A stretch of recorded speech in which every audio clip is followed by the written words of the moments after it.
The Hunt was directed by Craig Zobel, the man behind the excellent film Compliance, and it's a very controversial film that many people refuse to see. It's a bad movie. I refuse to watch The Hunt. It's a movie where people are killed, violence, politics, and I refuse. Movies. Anger. Controversy.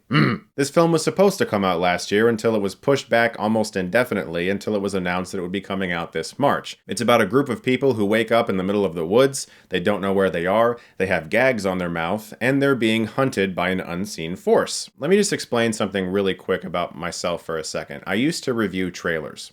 They get a lot of really easy hits.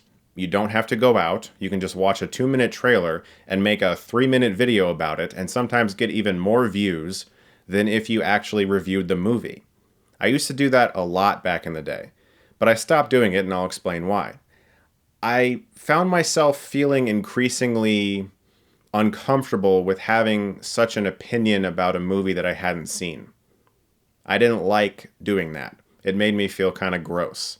And even though they were great for monetization, I just stopped enjoying reviewing trailers because I wanted to actually see the film and talk about the film, which is why I tried to distance myself from the controversy that surrounded this movie before anyone had actually seen it. But outrage is kind of the thing nowadays. It drives a lot of money through this website.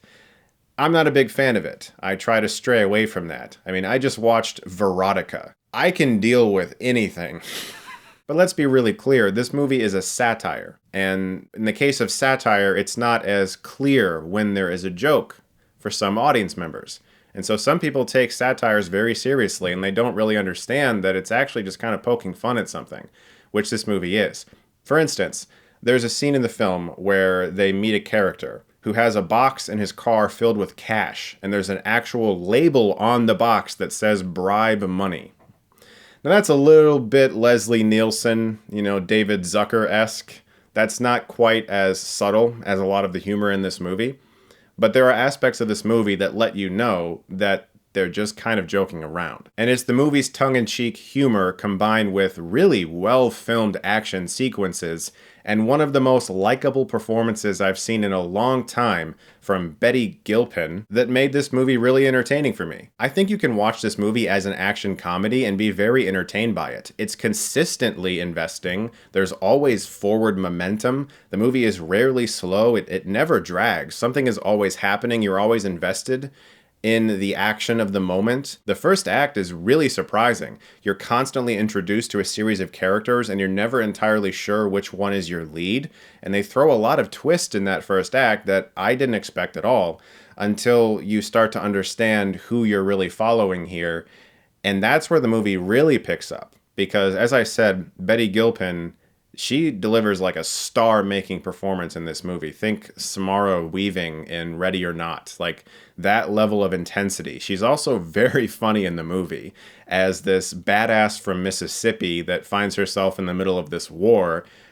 And she doesn't even care. I was really surprised to see such an entertaining and likable character in this film. Now, in regards to choosing a political side, this movie doesn't really do that. It actually lampoons just about everyone. More than likely, if you go to this movie, there's going to be a few jokes that are thrown your way.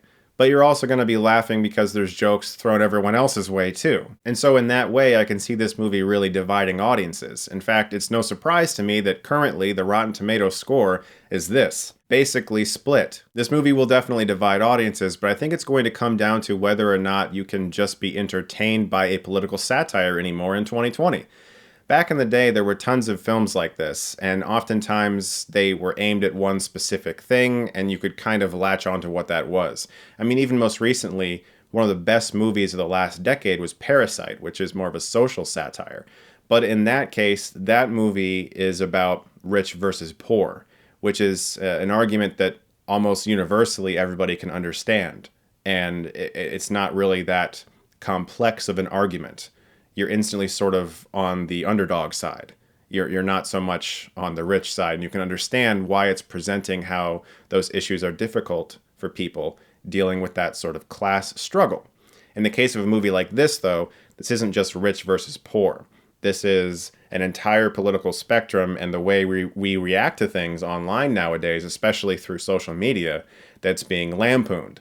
And so there's going to be a lot of people who are going to raise their hands and say, I'm offended by this. So since its targets aren't as clear and it basically is aiming at everyone, the reaction to this movie is going to be completely polarizing for, I would say, I don't know, at least a year or so. Because as a film, it's very well made and it's very well acted. It's just that its jokes are sometimes so broad that you kind of want them to hone in on something, and they're going in a lot of different directions. The film can also over-rely on its propulsion and forward movement over building character. You have a lot of plot and not a lot of character. You don't learn that much about our lead character until the end of the movie, and gratefully, she's such an entertaining presence and her performance is so good that you can kind of deal with that. But I can also see a lot of people being like, well, I didn't really know anyone in this movie. It seemed like a lot of people were just cannon fodder, which also makes sense. I can understand that complaint as well. But I found The Hunt very entertaining, and I was able to laugh at some of the jokes that were directed at things that I believe, and I was able to laugh at some of the jokes that were directed in the other direction too. So whether or not people like this film, I think, is going to largely rest on whether or not you can see the dark humor in a situation that's rather horrible, how much you can take a joke towards your own personal beliefs, and whether or not you truly understand what a satire is, which is sort of to aim the lens at us. We're very used to looking through the lens at others, but this movie is asking us to look at ourselves, and for some people, that's not going to work. Sometimes the jokes are far too broad and they don't really land, but I do admire the attempt. It's nice at least to see a movie that does have a set of balls. And that's becoming less and less apparent nowadays. I'm going to give The Hunt a B. As usual, I don't really think this film was worth the pre-release controversy or outrage. I'm curious for people who have actually seen the film, what they think of it. Guys, thank you so much as always for watching. If you like this, you can click right here and get Stuckmannized. Movies. Anger. Controversy. I just sounded like Yoda. Adventure. Excitement.